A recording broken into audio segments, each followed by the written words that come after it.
Tebrikler. Güzel olsun. Bu yollansın.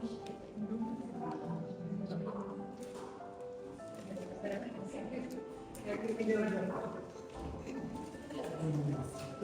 Çok sağ olun. Çok sağ olun.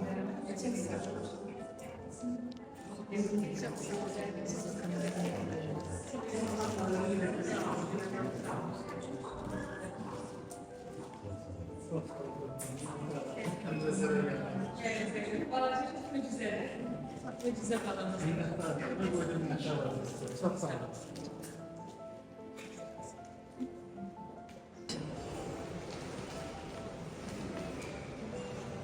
Allah canınızı sağ eləsin, minnətdarım. Bunlar da atalı, analı böyüsün. Amin. Allah həmişə sizi var eləsin. Çox sağ olun. Tebrik ederim. Çok sağ olun. Gözünüze Çok açılsın. sağ olun. Çok sağ olun. Köyde Allah'ın yerde size minnettar. Allah çocuğunu Çok sağ olun. Bugün sizde birinci nevemizde tebrik ediyorum. Birinci nevemiz.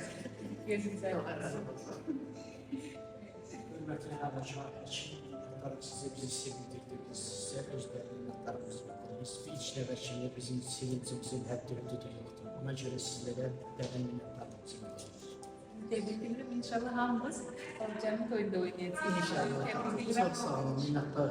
Hakkı müdüre yarattınız. Eliniz kızım. Minnettarım, minnettarım. Çok sağ olun. Gözünüze açılsın. Çok sağ olun, minnettarım size.